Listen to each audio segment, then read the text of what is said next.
আমি মীরা হাসান আপনাদের সকলকে আমন্ত্রণ জানাচ্ছি যমুনা টেলিভিশনের নিয়মিত আয়োজন 24 ঘন্টা থেকে। আপনারা জানেন বাংলাদেশ সময় রাত 11টায় আমরা সাধারণত সমসাময়িক নানান প্রসঙ্গ নিয়ে কথা বলি। আজকে আমরা আমাদের আলোচনার বিষয়বস্তু নির্ধারণ করেছি কোটায় জট পাকালো কারা।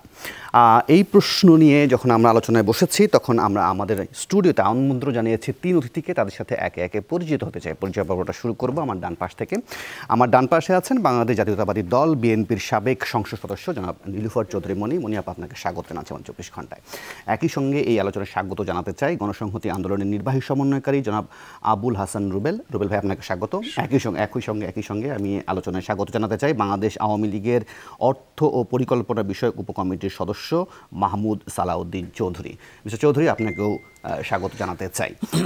আলোচনাটা যেহেতু আমি বলছিলাম শুরুতেই যে আমাদের আজকে আলোচনার বিষয়বস্তু, সেটা নিয়ে বরং আপনাদের সকলে ছোট ছোট করে মন্তব্য জানতে চাই। আমি যদি মনিয়াপা আপনাকে দিয়ে আলোচনাটা শুরু করি, আপনার ছোট্ট একটা বিশ্লেষণ দিয়ে আপনি নিশ্চয় লক্ষ্য করবেন যে আজ দিনভর একটা বড় সময়ে রাজধানীর একটা গুরুত্বপূর্ণ জায়গায় ছাত্র শিক্ষার্থীরা তাদের দাবি আদায়ের জন্য আন্দোলন করছেন এবং বলা হচ্ছে যে আন্দোলনটা ধীরে ধীরে নানান জায়গায় স্প্রেড করছে, ছড়িয়ে পড়ছে। এখন আপনার মোটা দাগে বিশ্লেষণটা কীরকম? আসলে কোটা নিয়ে আসলে হচ্ছেটা কি? এটা কি বহাল, সংস্কার, বাতিল এসব নিয়ে কি কোনো যৌক্তিক সমাধানের দিকে যাচ্ছি আমরা, নাকি জেদাজেদির পর্যায়ে আছি, কোনো সুবিবেচনা প্রসূত সিদ্ধান্তর দিকে যাচ্ছি, নাকি পুরো বিষয়টা আসলে নিয়ে একটা রাজনীতি হচ্ছে? ধন্যবাদ আপনাকে। যারা শুনছেন আমার শুভেচ্ছা অভিনন্দন, আমার সহালোচক বৃন্দকে শুভেচ্ছা। দেখেন, স্বাধীনতা চলে গেছে আজকে প্রায় 52-53 বছর হয়ে গেল।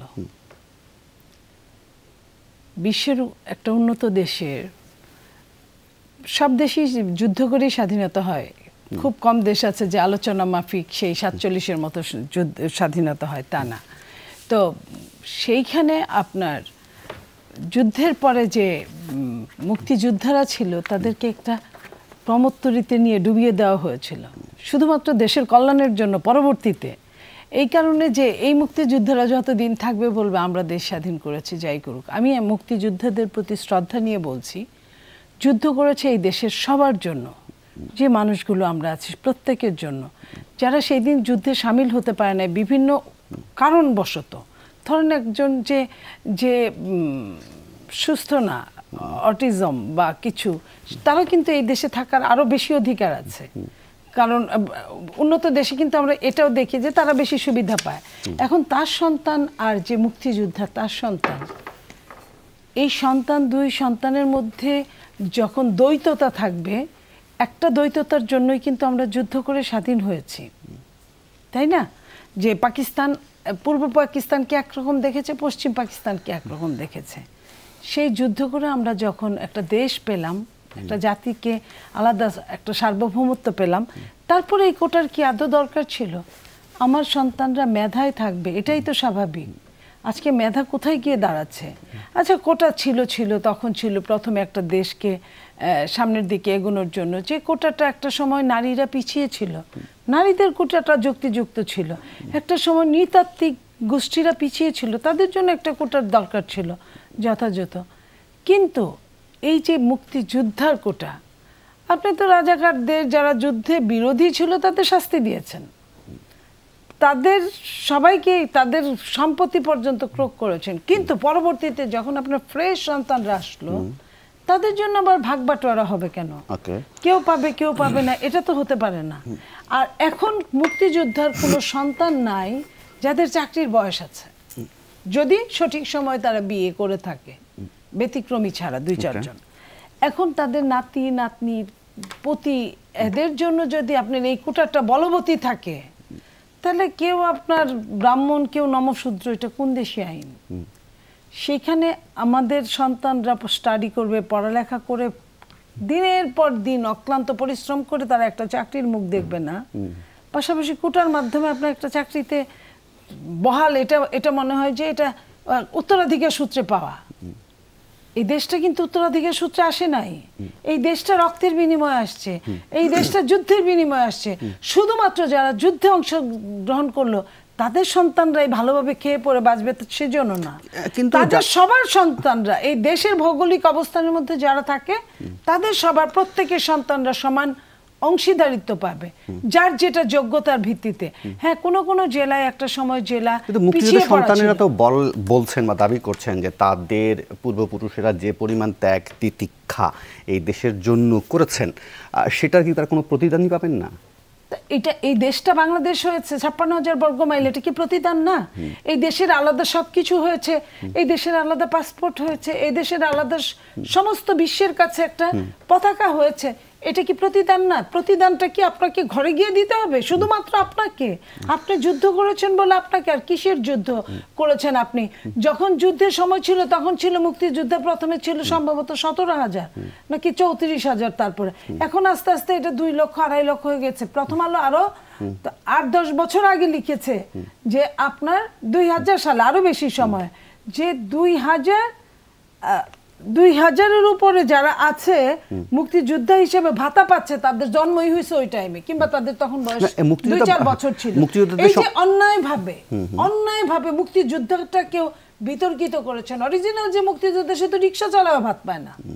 আপনার এই যে যারা ভোগবিলাসিতায় মত্ত থাকা মুক্তিযোদ্ধা, তারা আপনার আবার সারা জীবনের জন্য বংশ পরম্পরায় ভোগ বিলাসিতায় থাকবে, আর অন্যের সন্তানগুলো, প্রত্যেকটা মানুষের সন্তানগুলো এই দুর্ভিক্ষের সময়, দুর্মূল্যের সময় আপনার কোটার জন্য তারা চাকরি করতে পারবে না, মেধা কোনো কাজ করবে না। এটা কিসের আইন? এটা কিসের আপনার স্বাধীন সার্বভৌম? কোটাকে সামনে নিয়ে এসে কি, কোটা বিষয়টাকে সামনে নিয়ে এসে কি আসলে মুক্তিযোদ্ধা বা মুক্তিযোদ্ধার পরিবার এদেরকে কি আসলে প্রতিপক্ষ বানানো হচ্ছে, এরকম কিছু? হ্যাঁ, আমি তাই মনে করি। তাদেরকে জোর করে আপনার বলির পাঠার মধ্যে তুলে দেওয়া হচ্ছে। এই যে আমি কথা বললাম, আমি তো কোনো মুক্তিযুদ্ধের বিরুদ্ধে কথা বলতে চাই না, তারা আমাদের শ্রদ্ধেয় পাত্র, তাদের আমরা সারা জীবন শ্রদ্ধা করতে চাই। একজন শহীদ, তাকে আমরা বংশ পরম্পরায় শ্রদ্ধা করতে চাই, কিন্তু এই যে লিখে রাখো 1 ফোঁটা দিলেম শিশির বলে তাকে আমরা মনে করব, এটা করতে চাই না। তার এই কাজের জন্য সে চলে গেছে, তার নাতি সেই সুবিধা ভোগ করবে। তাহলে আমি কারো নাতি না, এটার জন্য কি আমার এখানে প্রবলেমটা কোথায়, আমার পাপটা কোথায়? আমি কারো নাতি হইতে পারিনি, কোনো মুক্তিযুদ্ধের নাতি হইতে পারিনি, এইখানে আমার দোষটা কোথায়? ওই সন্তানদের কোনখানে যারা আজকে আন্দোলন করছে তাদের দোষটা কোথায়? এবং এটা মুক্তিযোদ্ধারা কখনো চায় না, এটা লজ্জার ব্যাপার। আপনি জানেন যে যুদ্ধের সময় অনেক মুক্তিযোদ্ধা আছে যারা সত্যিকার অর্থে মুক্তিযুদ্ধে অংশগ্রহণ করেছে, তারা সার্টিফিকেট নেয় নাই। ওকে, তাহলে আমি রুবেল ভাইয়ের বিশ্লেষণ আপনারটা শুনে নিই, আপনার বিশ্লেষণটা একটু শুনে নিতে চাই। যে ধরেন আওয়ামী লীগ সরকার বলার চেষ্টা করছে, বা একদম এক্সিকিউটিভ হেড লেভেল থেকে এই প্রশ্নটা আসছে বা এই মন্তব্যটা আসছে যে কোটা বাতিল আন্দোলনের যৌক্তিকতা আসলে সরকার খুঁজে পাচ্ছে না। আপনি কি মনে করেন এই আন্দোলনে আসলে কোনো যৌক্তিকতা নেই? ধন্যবাদ। প্রথমে বলি যে আসলে কোটা বাতিল করেছিল তো সরকার, ছাত্ররা আন্দোলন করেছিল কোটা সংস্কারের জন্য। জি, কোটা সংস্কারের জন্য আন্দোলন করেছিল, কিন্তু আসলে কোটা বাতিল করেছিল সরকার। ফলে কোটা বাতিলের যদি প্রয়োজনীয়তা না থাকে তাহলে সরকার কেন করলো, সেটার জবাব তো আসলে সরকার দিতে পারবে। আমি মনে করি কিছু মাত্রায় কোটা থাকা এখনো হয়তো দরকার। যেমন ধরেন প্রতিবন্ধীদের জন্য কিছু কোটা, বা কিছু পাহাড়ি জনগোষ্ঠী যারা পিছিয়ে আছে বলে আমাদের কাছে প্রতীয়মান হয়, তাদের জন্য কোটা, এটা থাকতে পারে। সেটার পরিমাণ কত, মানে পার্সেন্টেজ কত, সেটা নিশ্চয়ই একটা আলাপ আলোচনার মধ্যে দিয়ে ঠিক হবে। কিন্তু এই যে মুক্তিযোদ্ধা কোটার নামে যে কথাটা বলা হচ্ছে, আসলে প্রথমত আমি বলি যে আমি নিজে একজন মুক্তিযোদ্ধার সন্তান। হ্যাঁ, আমরা 3 ভাই বোন, 4 ভাই বোন, সব মিলে 3 ভাই 1 বোন। আমরা প্রত্যেকেই আসলে আমাদের চাকরি, মানে সরকারি চাকরিতে ঢোকার বয়সসীমা আসলে শেষ। তার মানে হচ্ছে যে আমাদের সন্তানদের জন্য কোটা, আমি মনে করি যে এটার আসলে কোনো প্রয়োজন নেই। এবং এটা প্রয়োজন নাই এই দিক থেকে যে মুক্তিযুদ্ধের সময় যারা ক্ষতিগ্রস্ত হয়েছেন, হ্যাঁ, তাদের সেই সময়ে একটা 72 সালে একটা মানে আইন করে, বা মুক্তিযোদ্ধার সন্তান আবুল হাসান রুবেল এটা মনে করতে নাই পারেন, কিন্তু বাকি সন্তানরা যে মনে করবেন না তার তো কোনো মানে নাই। আমি আমার যুক্তিটা বলি, আমার যুক্তিটার কথাটা বলি যে আসলে মুক্তিযুদ্ধ এখানে হয়েছিল যে একটা সবার জন্য মানবিক রাষ্ট্র করার জন্য, সবার সমান সুযোগের জন্য, সাম্যের জন্য। তার মানে হচ্ছে যে আমরা মুক্তিযুদ্ধের যে আকাঙ্ক্ষা, সেই আকাঙ্ক্ষাটার ভেতরেই আছে যে আসলে আমরা সকলের জন্য সমান সুযোগ সৃষ্টি করব। এখন সমান সুযোগ সবসময় আমরা সৃষ্টি করতে পারি না।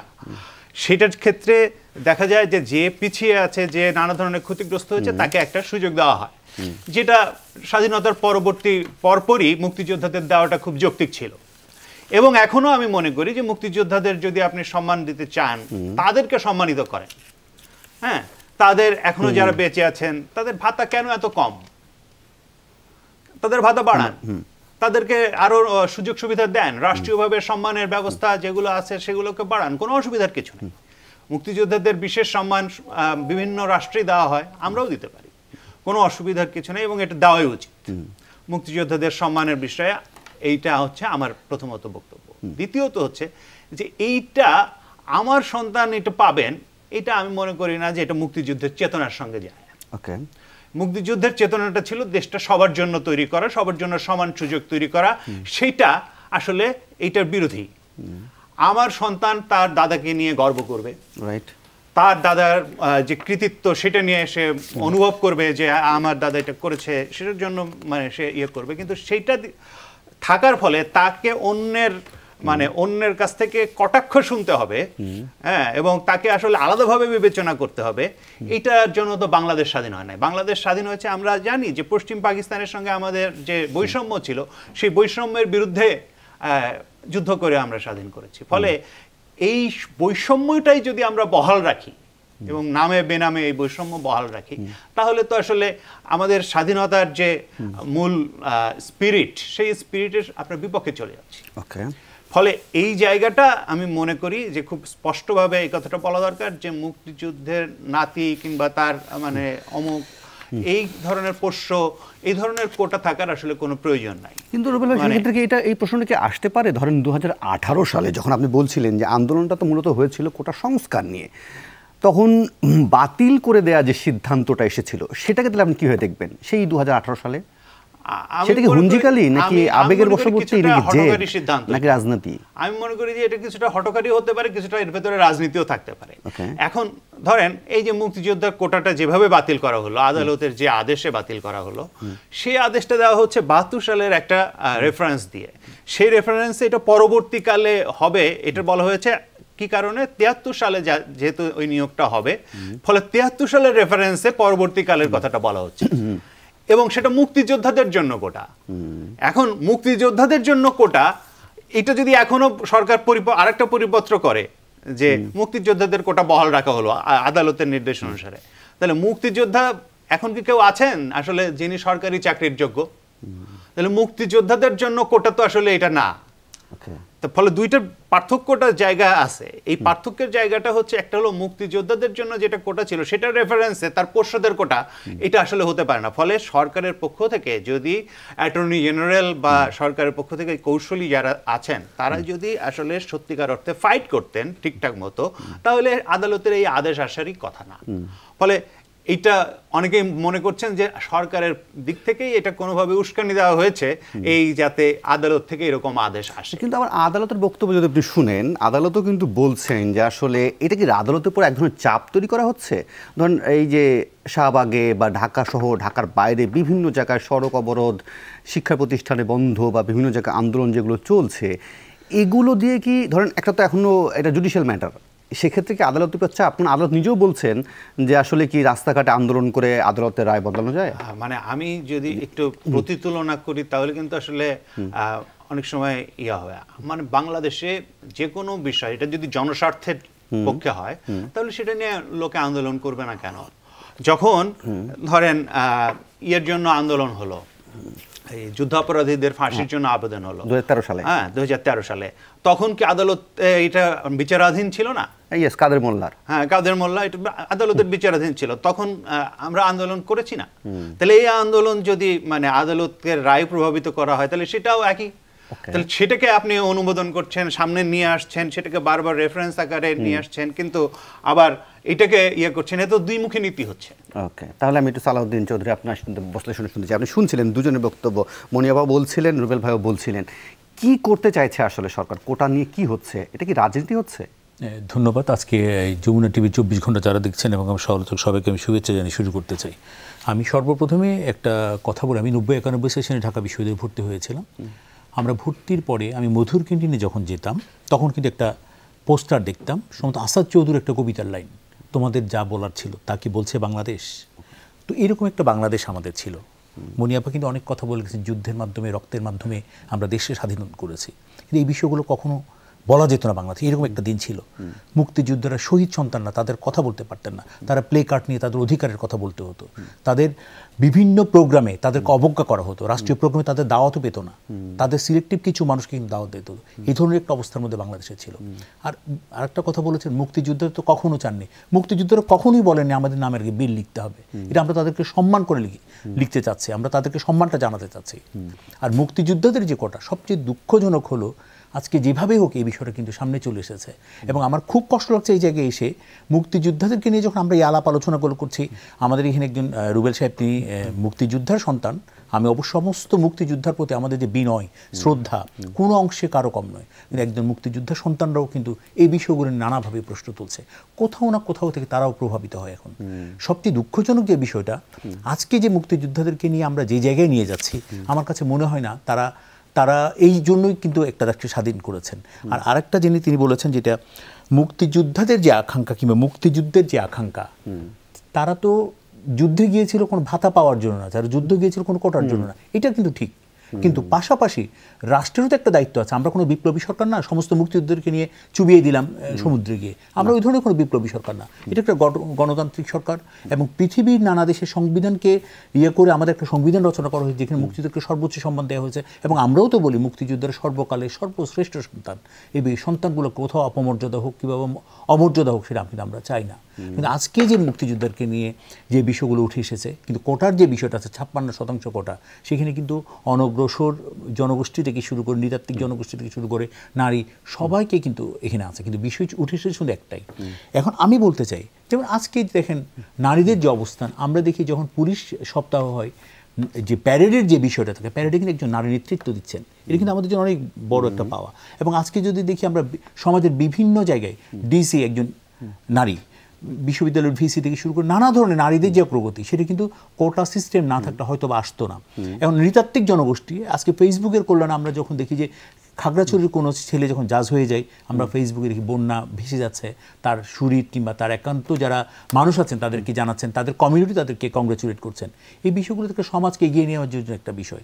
এবং আমরা কিছু অনগ্রসর জেলাও রয়েছেন, জেলা কোটার একটা বিষয় থাকে, কিন্তু সেখানেও কিন্তু আমরা অনগ্রসর জেলাগুলোকে এগিয়ে নেওয়ার জন্য সরকার নানা ধরনের প্রোগ্রাম করে একটা দেশকে সমতার ভিত্তিতে, এটা তো বললো আমাদের দেশকে বৈষম্যহীন করার ক্ষেত্রে কিন্তু এই কোটাও কিন্তু এক ধরনের। সালাউদ্দিন ভাই, এই বিষয়টাকে কিভাবে আপনি ব্যাখ্যা করবেন? তাহলে ধরেন আজ থেকে 6 বছর আগে আপনি যদি 2018 সালের 3 অক্টোবর দেশের গণমাধ্যমগুলোর দিকে তাকান, সেক্ষেত্রে আপনি পাবেন যে সেই সময় আজ থেকে 6 বছর আগে কোটা বাতিল না সংস্কার, এটা নিয়ে একটা মন্ত্রিসভার সিদ্ধান্তের বিষয় এসেছিল। সেখানে আমরা লক্ষ্য করছি 6 বছর আগে যে প্রতিবেদন, সেখানে সরকারি কোটা নিয়ে কী হবে সেই কমিটি দীর্ঘদিন পর্যালোচনা করেছে, 10টি বিসিএস পর্যালোচনা করেছে, এবং সেখানে তারা দেখিয়ে দিয়েছে যে আসলে কোন সেক্টরে আসলে কতটুকু কোটা লাগে, মুক্তিযোদ্ধার জন্য কতটুকু হলে মানে স্বাভাবিক হবে, সেটা নারীর জন্য কত টাকা হবে, ক্ষুদ্র নৃগোষ্ঠীর জন্য কতটুকু হবে, প্রতিবন্ধীদের জন্য কত হবে, সেটা নিয়ে একটা দেয়া হয়েছিল সেখানে। কিন্তু সেই সংস্কারের জায়গা থেকে সংস্কার না করে বরং পুরোটা বাতিল করে দিয়ে আবার 6 বছর পর এসে প্রসঙ্গটাকে সামনে নিয়ে আসা, এটাকে আমরা আসলে কি বলবো? আচ্ছা, আমি বলি, প্রসঙ্গটা সামনে নিয়ে আসা, এটা আসলে কি জানেন, আমাদের সবার মধ্যে যে জিনিস 6 বছর আগে সমাধান হয়ে যেতে পারে, সমাধান হয়ে গেছে, কিন্তু এটা তার সরকার করেনি। উচ্চ আদালত সরকারের কথাই চলে না, আদালত করেছেন। এবং আদালতে তখন তো আপনি 18 সনের বিষয়টা জানেন, একটা পরিপত্র জারি করা হয়েছিল, এটা বাতিল। এবং আজকে নিয়ে এসেছে কারা, নিয়ে আসেন বলি না, হয়তো কোর্ট প্রয়োজন মনে করেছে, তাদের রেফারেন্স অনুযায়ী একটা রিটের পরিপ্রেক্ষিতে কিন্তু উচ্চ আদালত থেকে এই বিষয়টা কিন্তু আবার এসেছেন। তার মানে এই নয় যে এটা সরকারের কোনো বিষয় আছে কিংবা রাজনৈতিক কোনো উদ্দেশ্য আছে, এগুলো কিন্তু আমার কাছে মনে হয় আর কি আমরা অনেকে খুঁজতে যাই, বিশেষ করে যারা খুঁজবে না কেন ধরেন ভাই, খুঁজবে না কেন ধরেন আপনি বলছেন যে আন্দোলনটা ছিল সংস্কারের আন্দোলন, সেই আন্দোলনটা বাতিল, মানে সেটা এখন বাতিলের টান, মানে আমি বুঝতে পারছি না। মানে আমি একটু ছিল সংস্কার করলেন বাতিল। 18 সনের যে পরিবেশ পরিস্থিতিটা আমরা দেখলাম, তো আমরা দেখছি একবার সম্ভবত সড়ক নিয়ে একটা আন্দোলন করলেন স্কুলের বাচ্চারা, সেটা কিভাবে বিভ্রান্ত হয়েছে আমরা দেখেছি। নীল খেতে গিয়ে স্কুলের ড্রেস বানানো থেকে শুরু করে আইডি কার্ড বানানো শুরু করে দিয়েছিলেন জামাত শিবির, বিএনপি কিংবা তাদের ছাত্র সংগঠনগুলো সবাই মিলে। এবং এটা কিন্তু বিএনপি চেষ্টা করেছিলেন সেদিন এটার উপর ভর করে কিছু একটা করা যায় কিনা, কিন্তু সেটা কিন্তু আর যেহেতু গণমাধ্যমেই চলে এসেছে বিষয়টা, কিন্তু তারা কিন্তু সফল হতে পারেনি। পাশাপাশি আমি যদি বলি সেদিনকার যে একটা পরিস্থিতি তৈরি করেছিল কোটা নিয়ে কিংবা মুক্তিযোদ্ধা কোটা নিয়ে কিংবা সংস্কার নিয়ে সব কিছু মিলিয়ে, সেদিনকার পরিস্থিতি অনুযায়ী মনে করেছিল, পরিপত্র জারি করেছিল, মানে এটা আমি শেষ করি, কোটাটা শেষ হয়েছে, কোটাটা দরকার নেই। কিন্তু এখন তো আবার সরকার এই বিষয়টা নিয়ে আসেনি। এমন না যে সরকার স্বপ্রণোদিত হয়ে সেই পরিপত্র বাতিল করে আবার বলেছে না এই কোটা বহাল থাকবে, এটা তো সরকার তো কিছু করেনি। এখানে একটা প্রত্যেকটা রাষ্ট্রের কিছু কিছু অঙ্গের কিন্তু না তাদের মতো করে তারা চলবে, এখানে কিন্তু সরকারের হস্তক্ষেপের কোনো দরকার নাই। আর সরকার সামনে আসলে কিন্তু সরকারের কোনো আলাদা সুযোগ সুবিধা আছে বলে আমি মনে করি না। বরঞ্চ আমি মনে করি আমরা যারা খুব সংবেদনশীল এবং সচেতন মানুষ, অন্ততপক্ষে আমরা এমন কথা বলে না বলি মুক্তিযোদ্ধাদের অসম্মান হয়। জি, অসংখ্য ধন্যবাদ। তাহলে সেক্ষেত্রে আমি বিরতির পর ফিরে এসে আপনাদের প্রশ্নটা থাকলো যে আমরা এমন কাজ না করি বা এমন কথা না বলি যাতে মুক্তিযোদ্ধারা অসম্মানিত হন। তাহলে 2018 সালে যখন এটা একেবারে বাতিল করে দেওয়া হয়েছিল তখন কি মুক্তিযোদ্ধারা অসম্মানিত হয়েছিল কিনা, আমি এটা বিরতির পর ফিরে এসে নিশ্চয়ই জানতে চাইবো। পাশাপাশি সরকারের হস্তক্ষেপ আছে কি আছে না সেটাও জানতে চাইবো। তবে তার আগে নেব ছোট্ট একটা বিরতি, ফিরবো একটু পর। আবার আমন্ত্রণ 24 ঘন্টায়। নীলুফার চৌধুরী মনি, আপনি শুনছিলেন মাহমুদ সালাউদ্দিন চৌধুরীর বিশ্লেষণ। সেখান থেকে কি আপনার মনে হচ্ছে যে আসলে এখানে কারো না কারো হস্তক্ষেপে এটা হয়েছে, সরকারের নাকি আদালতের? দেখেন, আমি একটা কথা বুঝি, এই ফ্যাসিস্ট সরকারের আমলে, এই ভোট চুরির, ভোট না পাওয়ার না দেওয়ার আমলে আপনার এটা বুঝি যে সরকার যা বলে মানে কর্তার হুকুমেই কর্ম হয়। তো আদালত সব সরকারের হুকুমের বাইরে কিছু করে না।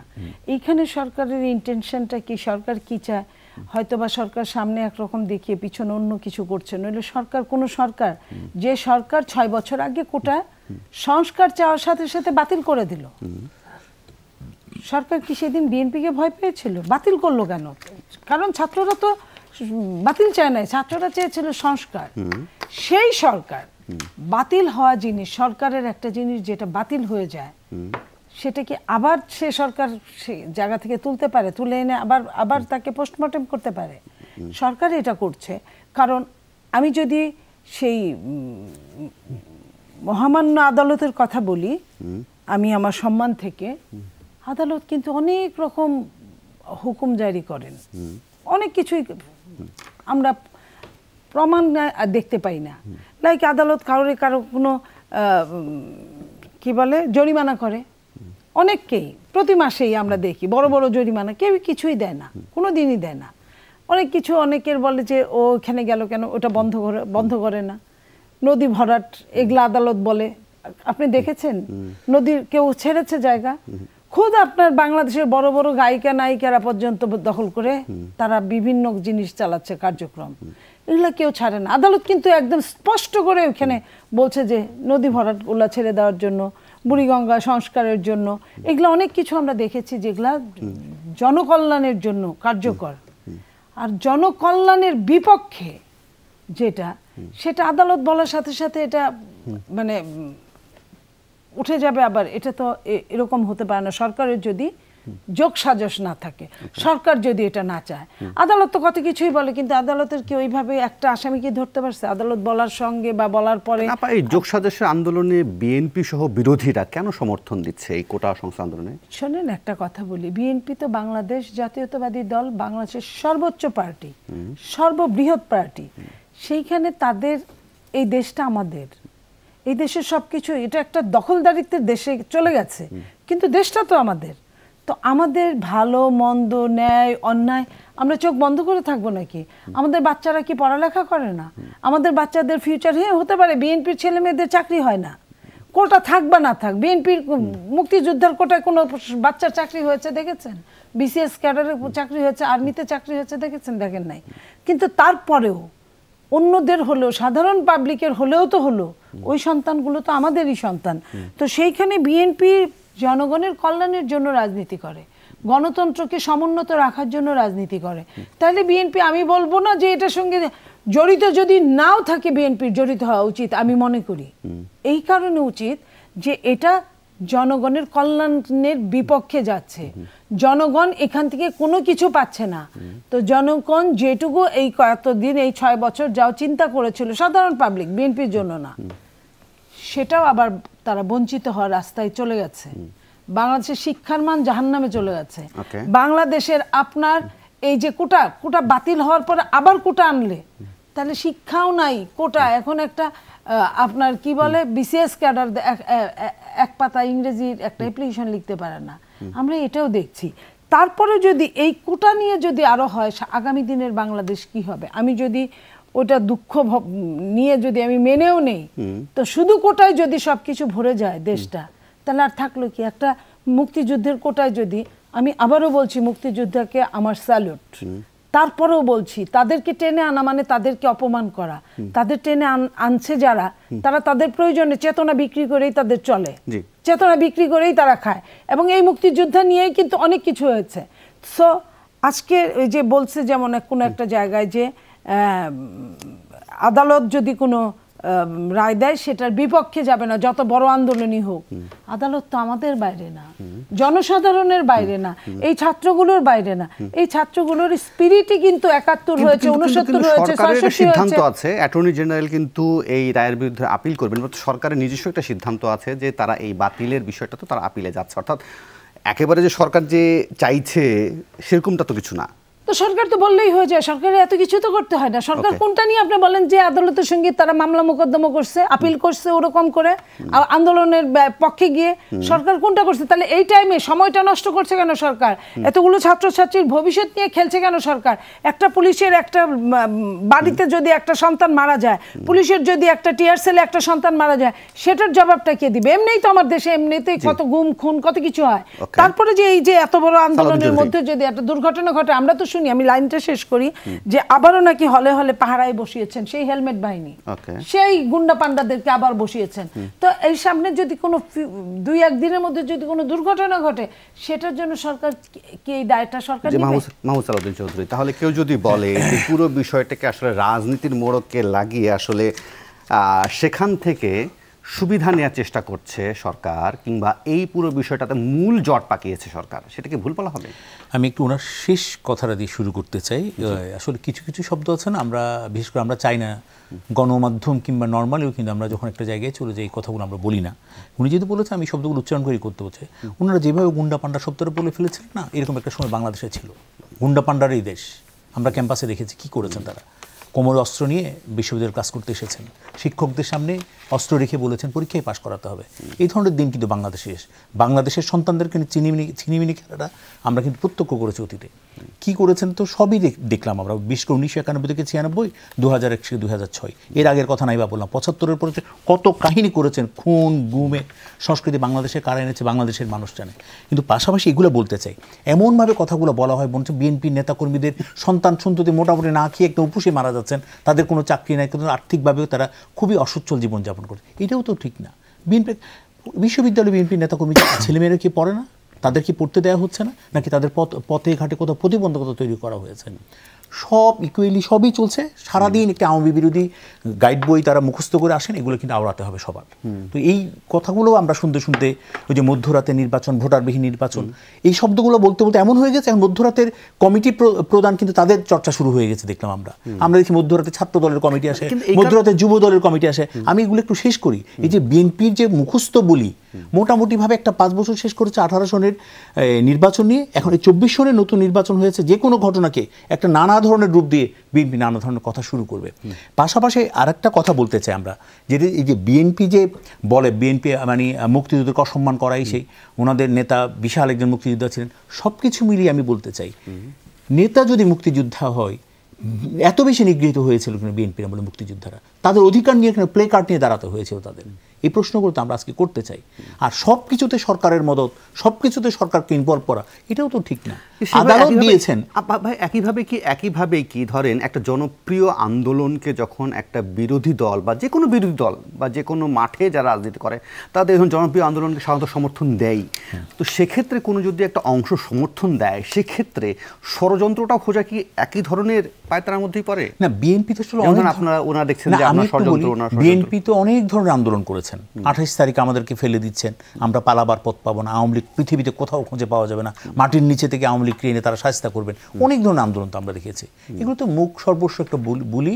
তাদের ওই যে বললাম না, তাদের কিন্তু একটা সিদ্ধান্তই হয়ে গেছে। তাদের নেতা যিনি আছেন এবং যিনি কনভিক্টেড এবং যিনি দেশের বাইরে আছেন, দুজনে কিন্তু একটা সিদ্ধান্ত নিয়ে নিচ্ছেন। ওই দুজন যতদিন নির্বাচন অংশগ্রহণ করতে পারবেন না, ততদিন বাংলাদেশের কোনো নির্বাচন বিএনপি অংশগ্রহণ করবে না। এটা এক ধরনের ডিসিশন নিয়ে নিয়েছেন। 18 সনে আমরা যে এই যে 24 সনেও দেখলাম এবং এই যে 28 তারিখের আমাদেরকে যে হুমকি দেয় সবই দেখলাম। কোটা বিরোধী আন্দোলন, নিরাপদ সড়ক আন্দোলন, সবগুলোতে তো তারা সমর্থন দিয়েছিলেন। তো সমর্থন দিয়ে কি সব কিছু কি তাদের ফেভারে গিয়েছে কোনোটাই? এবং আমি কি মনে করি তারা জনগণের যে আকাঙ্ক্ষা, জনগণের যে একটা আস্থা অর্জন করার যে বিষয়, সেটা কি বিএনপি পেরেছে? বিএনপি অবশ্যই পারে নাই বলেই তো বিএনপি আজকে বারবার নিগৃহীত হয়েছে, বাংলাদেশের জনগণকে দিয়ে ধিক্কৃত হয়েছে। আমি বলবো এই শব্দগুলো আসলে আসে আমাদের, আমরা অনেক দেখেছি। আর আজকে আমি বলি, শহীদ পরিবারের সন্তানেরা কেন প্লে কার্ড নিয়ে দাঁড়াতে হয়েছিল বিএনপি আমলে? আমরা দেখেছি 91-96 সন তারা কি করেছেন। এবং তারা, আপনি জানেন, শহীদ পরিবারে যে সমস্ত ছেলে মেয়ে গান গাইতে পারে, অভিনয় করতে পারে, তারা বিটিভিতে নিষিদ্ধ ছিল, তাদেরকে বিটিভিতে কোনো ইনভাইট করা হতো না। আমি আজকে উদাহরণ দিতে পারি, যেমন আমি যদি বলি এই যে শিবলি মোহাম্মদ, তিনি শহীদ পরিবারের সন্তান, তার কিন্তু বিটিভিতে তিনি নিষিদ্ধ, তিনি কালো তালিকাভুক্ত ছিলেন। শমী কায়সার বিটিভিতে কালো তালিকাভুক্ত ছিলেন, কেন করা হয়েছে? কোন সম্মানটুকু বিএনপি জানিয়েছিলেন সেদিন? আজকে দেখি আমরা, আপনারা উত্তর দেন এই বিষয়গুলোর। শাওন মাহমুদ, তাদেরকে রাষ্ট্রীয় কোনো প্রোগ্রামে কখনো ইনভাইট করা হয়নি। তিনি আলতাফ মাহমুদের সন্তান। আলতাফ মাহমুদকে, যিনি আমাদের 21শে ফেব্রুয়ারি যে গানটা লিখেছেন, শুধু ওই একটা জিনিসের কারণে তাকে 71 শহীদ হতে হয়েছে, তাকে কিন্তু রাজা কাকা ধরে নিয়ে এই খুন করেছেন। এই যে বিষয়গুলো বাংলাদেশে ছিল, এই ওই বিষয়টা বাংলাদেশে নেই। আর বিশ্ববিদ্যালয়ের পরিবেশ পরিস্থিতি কী ছিল তো আমরা দেখেছি, দিনের পর দিন অনির্দিষ্টকালের জন্য বন্ধ ঘোষণা, সেই জায়গা থেকেও কিন্তু আমরা চলে এসেছি। আজকে যে হেলমেট বাহিনী নানাভাবে কিন্তু অপদস্থ করা হয় আমাদেরকে, এগুলো আসলে শুনতে তো অভ্যস্ত হয়ে গেছে। আমরা তো দেখতে পাই নিশ্চয়ই রাস্তাঘাটে। আমি একটু রুবেল ভাই আপনার বিশ্লেষণটা শুনতে চাই। আপনি লক্ষ্য করছিলেন, দুজনেই কিন্তু বলছিলেন আসলে যে মুক্তিযোদ্ধা বা মুক্তিযোদ্ধাদের পরিবার, তাদের সন্তানদেরকে নিয়ে আপনি দেখবেন যে এক পক্ষ আরেক পক্ষকে এক ধরনের অভিযোগ থেকে থাকে। আপনার বিশ্লেষণটা শুনতে চাই, আসলে মুক্তিযোদ্ধা বা মুক্তিযোদ্ধাদের সন্তানদের প্রকৃত যে অবস্থানটা হওয়া উচিত আমাদের দেশে, সেটা আসলে নিশ্চিত করতে পেরেছে কোনো পক্ষই? আমার কাছে মনে হয় না। আমার কাছে মনে হয় যে মুক্তিযুদ্ধকে আসলে একটা, মানে আমরা যেভাবে আসলে ব্যবহার করার চেষ্টা করেছি, তার বদলে আসলে মুক্তিযুদ্ধের আকাঙ্ক্ষা সত্যিকার অর্থে কি ছিল, সে অনুযায়ী দেশটা গঠন করার যদি আমরা চেষ্টা করতাম, তাহলে আসলে আমাদের অতীতের দিকে না তাকিয়ে বরং অনেক বেশি ভবিষ্যতের দিকে তাকাতে হতো। আসলে দেশটা কিভাবে সকলের জন্য হয়ে উঠবে, হ্যাঁ, দেশের অগ্রগতি কিভাবে আসলে সমস্ত মানুষকে সহায়তা করবে, কিভাবে আসলে এই দেশের জনগণ আজকে যে ধরনের সমস্যার মোকাবেলা করছে, এই সমস্যার মোকাবেলা যদি তাকে যাতে না করতে হয়, সেটার জন্য কি ব্যবস্থা নিব, সেইগুলো বিষয়ে আমাদের মনোযোগটা অনেক বেশি থাকতো। আজকে দ্রব্যমূল্যের চাপে মানে জনগণ দিশাহারা, এটা তো খুবই মানে একেবারে মানে সাদা চোখে সবাই দেখতে পাচ্ছেন, কারো দেখতে অসুবিধা হওয়ার কোনো কারণ নেই। ধরেন আজকে দেশের অর্থনীতি একটা ভয়ঙ্কর সমস্যার ভেতরে আছে, প্রধানমন্ত্রী চীন যাচ্ছেন, সেখানে গিয়ে তিনি ঋণের প্রস্তাব দিচ্ছেন এই যে রিজার্ভ সংকট সেটা কাটাতে, এবং চীনের পণ্য আমদানির জন্য সেখানে এটা ইয়ে করছেন। এবং আমরা দেখেছি যে এই বছরের বাজেটে সবচেয়ে বড় খাত ছিল হচ্ছে ঋণ পরিশোধ, মানে ঋণের সুদ পরিশোধ। এইটা সামনে আরো ঋণ নেওয়ার ফলে এটা তো আরো বাড়বে।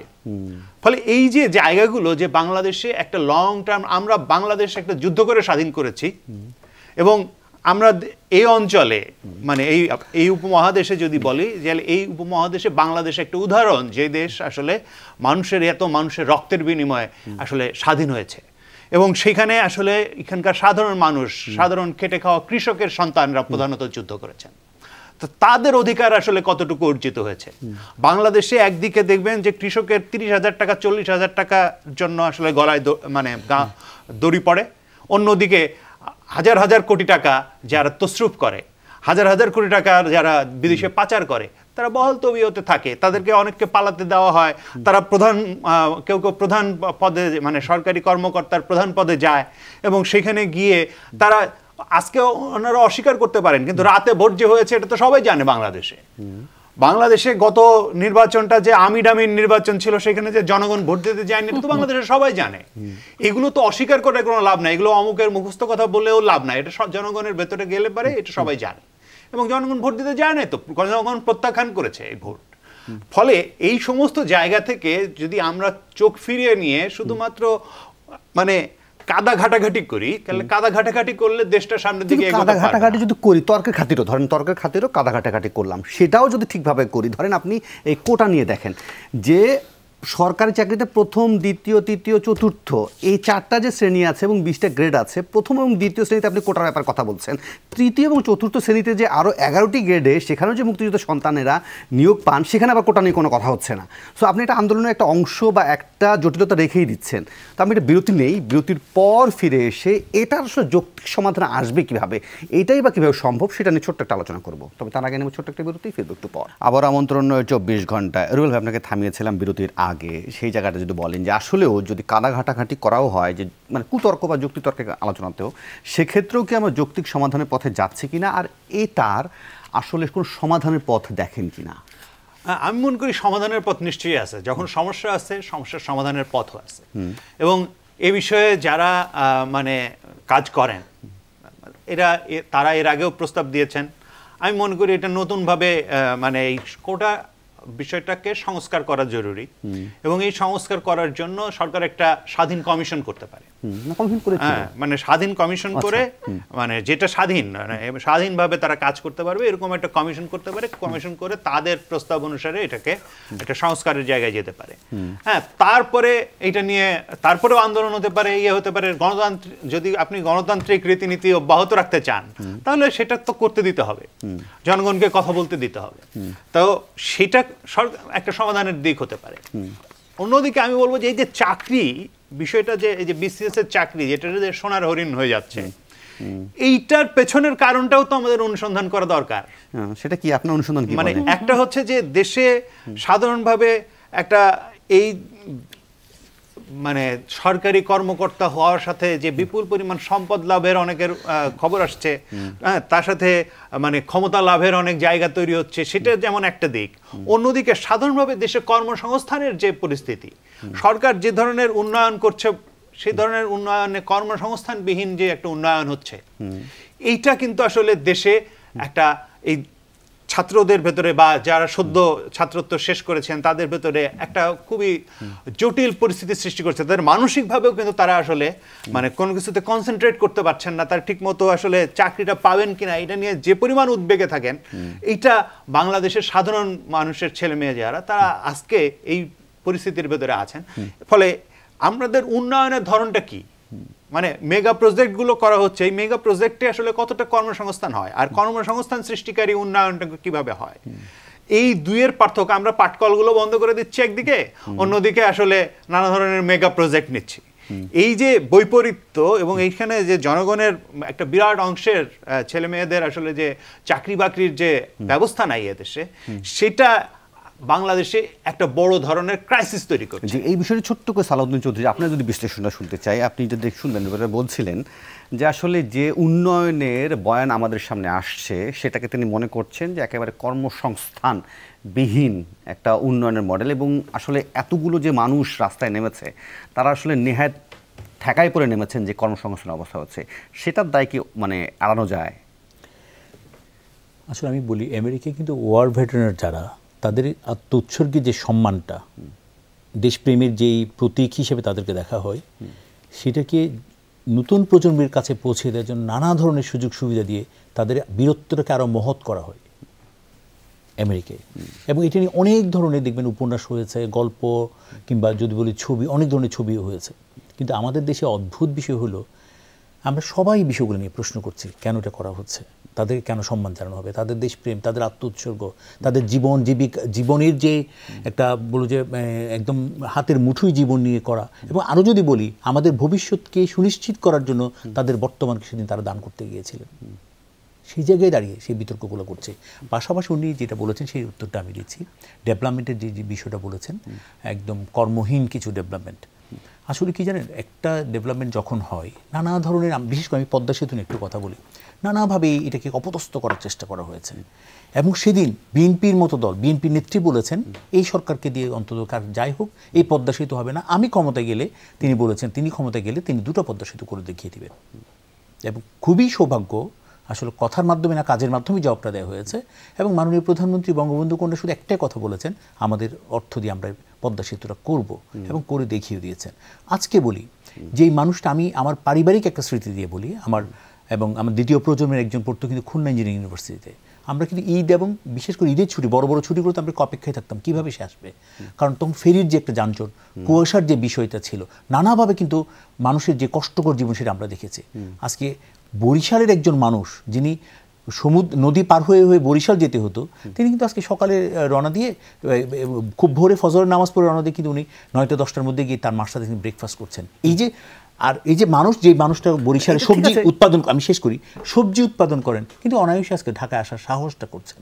এই যে গতিশীলতা যে বিষয়টা, আর একটা বিষয়, একটা কোনো ডেভেলপমেন্ট ওয়ার্কে কিন্তু একদিনের বিবেচনায় কিন্তু কখনোই করা হয় না। আপনি 50-100 বছর পরেও কিন্তু এটার যে কি কার্যকর হবে এটা কিন্তু হবে। আমি আরেকটা কথা উত্তর দিয়ে আমি প্রশ্নটা উত্তর দিব, আরেকটা কথা উত্তর দিব, আমি একটা কথার উত্তর দিয়ে আপনার প্রশ্ন প্লিজ, আমি একটা, উনি যে আরেকটা কথা বলেছেন, কৃষকেরা 30,000-40,000 টাকার জন্য গলায় দড়ি দেয়।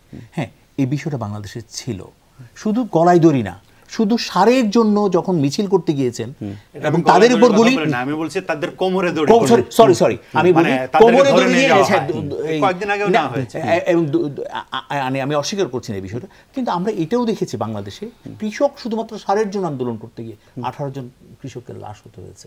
সেই অবস্থা বাংলাদেশের ছিল, আজকে কিন্তু সেই অবস্থা বাংলাদেশে। কিন্তু রুবেল ভাই একটা বক্তব্য ছিল এরকম যে ধরেন যে এই যে হাজার হাজার লক্ষ লক্ষ শিক্ষার্থীরা মাঠে নেমেছে, তাদের যদি বিকল্প কর্মসংস্থান বা তাদের যদি উদ্যোক্তা হওয়ার সুযোগ থাকতো, তাহলে সে অনেকেই বলতে পারতো ঠিক আছে আমি আন্দোলন করলাম না, আমি সরকারি চাকরি না করলাম, কিন্তু আমাদের বিকল্প কর্মসংস্থান আছে বা আমার উদ্যোক্তা হওয়ার সুযোগ আছে, সেই জায়গাটা কি বলবেন? আচ্ছা, আমি বলি 40%, 56% কোটাই তো। তারপরে আমি বলি যদি সাপোজ আমাদের সর্বশেষ যে বিসিএসটা হয়েছে সম্ভবত 43তম বিসিএস, আমি ঠিক এই কনফার্ম না, আচ্ছা, যে সর্বশেষ যে বিসিএসটা হয়েছে সেখানে কতজনের নিয়োগ হয়েছে, এবং যারা নিয়োগ পাননি তারা কি কিছুই করেন না? তারা কোনো না কোনোভাবে তো জীবন জীবিকা করছে, হয়তো সে প্রাইভেট কোনো ব্যাংকে জয়েন করে, কোনো বাইং হাউস জয়েন করেছেন। সবার লক্ষ্য বিসিএস, কিন্তু সবাই তো বিসিএস হয় না। সবার লক্ষ্য কিন্তু ইউনিভার্সিটি শিক্ষক হওয়া, সবাই তো হতে পারে না। যে সর্বোচ্চ মেধাবী, যার রেজাল্ট আসে সেই কিন্তু হয়। এবং পিএসসি যাদেরকে বিশেষ করে কতগুলো ধাপ, বিশেষ করে আমরা জানি যে প্রথমে তার একটা এমসিকিউ হয়, তারপরে তার রিটেন পরীক্ষা হয়, তারপরে ভাইভা হয়, তারপরে তাকে কিন্তু জয়েন করতে হয়। এই যে বছর 2 বছরের একটা প্রক্রিয়ার মাধ্যমে কিন্তু সে বিসিএসে যায়। পাশাপাশি যারা হয় না তারা কি করে? কিন্তু এই ঘটনায় কি আদালতের বাইরে কোনো সমাধানের পথ দেখেন? না, এটা তো শুনুন, আদালতের বাইরে ভিতর আমি বলবো না, এটা একটা পরিপত্র সরকার অলরেডি একবার জারি করেছিল, এটা বাতিল করে এটা আদালতে বিষয়টা সামনে এনেছে, এবং আদালত বলেছেন সেটা দরকার নেই, এবং তারা একটা রিটের পরিপ্রেক্ষিতে কিন্তু উচ্চ আদালত কিন্তু একটা সিদ্ধান্ত দিয়েছে। এখানে বাইরে এবং ভিতরের কোনো বিষয় তো না। জি, মনি আপা, তাহলে কি আপনার ডিসিশনটা কি হবে? আপনি এটা ভবিষ্যৎ কি দেখেন, নাকি আবার কালকে থেকে আবারও আমরা রোড ঘাটে এরকম ব্লকেট দেখব, ভোগান্তি চলবেই? দেখেন, এটা তো সরকারের সদিচ্ছা নাই, এটা প্রমাণ হয়েছে। সরকার বিভিন্নভাবে এটা গতি প্রকৃতি ঘুরিয়ে দেওয়ার চেষ্টা করছে, একবার ডাবিয়ে দিচ্ছে, একবার তুলে নিয়ে আসছে। অতএব সরকার যদি চায় যে সুষ্ঠুভাবে সমাধান হবে, সরকার দেখেন একসাথেই এগুলো কিন্তু বিরোধী দলরা করার কথা, উস্কায় দেওয়ার কথা, সরকার নিজে উস্কাচ্ছে। একই সাথে বিশ্ববিদ্যালয়গুলা শিক্ষকদের আপনার অবসরকালীন সমস্যাগুলো সামনে আনছে, একই সাথে কোটাগুলো সামনে আনছে। একটা বিশ্ববিদ্যালয় স্টুডেন্ট এবং টিচাররা যদি একসাথে তাদের স্ব অধিকার নিয়ে আন্দোলন করে, এমনিই তো এটার মানে ফিউচার খুবই খারাপ। তো সেইখানে সরকার, আমি জানি না যে এর পেছনে কোনো কারণ আছে কিনা, এর পেছনে হয়তো এমন কোনো কারণ আছে যেটাকে সরকার ছায়া দেওয়ার জন্যই হয়তো এই কাজগুলো করছে। হয়তো তারপরে দেখা যাবে যে তাদের নিয়ে বসবে কি বসবে না, কিংবা এটা আরও বেশি খারাপ অবস্থায় যাবে কি যাবে না, এটা সময় বলে দিবে। আমি এখানে বলতে চাই যে বিএনপি, এখানে অনেকগুলো কথা বলা হয়েছে যে বিএনপি অনেক কিছুই পারে নাই।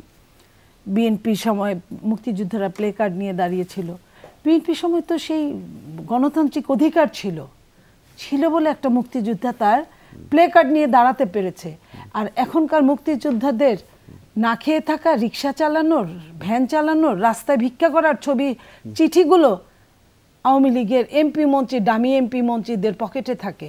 লোকটা যখন মারা যায় পকেট থেকে চিঠি পাওয়া যায়। এই যে সমস্যাটা এখানে তো সব একাকার। এখানে তো কোনো সম্মান নাই। এখানে সম্মান হচ্ছে দামিদের, এখানে সম্মান হচ্ছে, আপনি বলেন যে এই যে কোটা, যে বিসিএসদের জন্য বা প্রথম সারির জন্য যে কোটাটা দেওয়া হয়েছে, এটা তো কোটাটা অনেকটাই যে এমপি মন্ত্রীদের মতো। আজকালকার যে যেমন বলেন না, যে গতকালকে বোধহয় দেখেছিলাম সময়ের আলোতে যে আমলা থেকে এমপি 1000 কোটি টাকার মালিক। তো যখন দেখে 1000 কোটি টাকার মালিক আমলা, এই আমলারা আগামী দিনে আমলা হবে, আমলা হলে চোর হবে, বড় চোর হবে, এই জন্য কোটাটা এইখানে রাখছে। আমার তো তাই মনে হয়, নইলে কোটা থাকলে তো সবখানেই থাকার কথা। এবং আমি মনে করি, আমি ব্যক্তিগতভাবে পছন্দ করি যে নারীরা এখন শিক্ষায় অনেক অগ্রগামী, নারীরাও কিন্তু এখন কোটা চায় না ওরকম। তারপরেও আমি মনে করি যে স্কুল শিক্ষকের জন্য স্কুল শিক্ষক শিক্ষিকা কিন্তু প্রথম সারির কর্মচারী না। সো এইখানে তাদেরকে যদি কোটা দেয় মানুষ বরং খুশি হবে, অখুশি হবে না। যে প্রাইমারি স্কুল, সেকেন্ডারি স্কুল সেগুলায় সেটা না করে আপনার এই যে যেগুলা ডিমান্ডেবল চাকরিকে বলা হয়, এই কারণেই যে এখন চুরচামারির জন্য এক একজনে হাজার হাজার কোটি টাকার মালিক, শত শত কোটি না, হাজার হাজার কোটি টাকার মালিক, যেমন এমপিরা তেমন আমলারা। এই এদেরকেই তো আমলা বলা হবে। ওই পিয়ন, দারোয়ান, চাপরাশি বা তৃতীয় শ্রেণী দ্বিতীয় শ্রেণীর কর্মচারীদেরকে তো ওইভাবে আমলা বলা হয় না। তো এই এদের নিয়ে কোটা, আর যারা কোটা আন্দোলনে আজকে যারা নেমেছে তাদের যদি বিকল্প রাস্তা থাকতো, সরকার যদি সুবিধা দিত ওরকম, যে বেসরকারি অনেক ভালো ভালো চাকরির, যেটা মাঝখানেও কিছুটা ছিল, মাঝখানেও যে মাল্টিন্যাশনাল কোম্পানিগুলো বেশ ভালোই করছিল, কিন্তু এখন যে অবস্থা হয়েছে দেশের ব্যবসার অবস্থা তো খুবই খুবই মানে খারাপ অবস্থা। কয়েকটা মানুষের হাতে শুধু ব্যবসাগুলো জিম্মি, এছাড়া তো সব জায়গায় ছাঁটাই চলছে বলে এই কয়েকদিনে কিন্তু 21% বেকার। এই ঘটনা আপাত সমাধানের পথ দেখেন না আপনি? আমি আপাত এইটার সমাধানের একমাত্র সরকারের আগের জায়গায় না ফেরা পর্যন্ত আমি সমাধান দেখি। রুবেল ভাই, আপনার কি মনে হয় যে এটা কোনো আদালতের বাইরে বা সমাধান জায়গা আছে? মানে যে কোনো কিছুরই সমাধান আসলে, মানে যদি যে সমস্ত পক্ষগুলো আছে এই পক্ষগুলোর ভেতরে আসলে হতে পারে। এটা নির্ভর করে আসলে সরকারের সদিচ্ছার উপর। সরকারের যদি সদিচ্ছা থাকে তাহলে এটা সমাধান হবে, যদি সরকারের সদিচ্ছা না থাকে তাহলে এটা সমাধান হবে না। অসংখ্য ধন্যবাদ। মানে স্ট্রেট ফরওয়ার্ড কথা, আপনার বক্তব্য একেবারে পরিষ্কার। আমি আর কাউকে সময় দিতে পারছি না, চলো ভাই আমাকে আজকের মধ্যে শেষ করতে হচ্ছে। একেবারেই আমাকে বলা হচ্ছে একটা লাইন বল। আমি একটা লাইন শুধু এটাই বলতে চাই। উনি যেটা বললেন যে গণতান্ত্রিক অধিকার বিএনপির আমলে ছিল বলে শহীদ সন্তানের প্লে কার্ড নিয়ে নামতে পেরেছিল। গণতান্ত্রিক অধিকার এখন তো আছে বলে কোটা বিরোধীরা নামছে। আপনি কথা বলছেন, সমস্ত গণমাধ্যমকে মুক্ত করে দেওয়া হয়েছে। আমলা কামলা যার কথাই বলুন না কেন সবার কথা আসছে। আশরাফুল হুদা, বাবর, লুকানোর আর কোনো সুযোগ নেই। অসংখ্য ধন্যবাদ। আমাকে শেষ করতে হচ্ছে। আপনারা তিনজন আপনাদের মূল্যবান সময় মন্তব্য জানিয়েছিলেন। এই ছিল আজকে 24 ঘন্টা। কাল আবারও দেখা হবে। ভালো থাকবেন।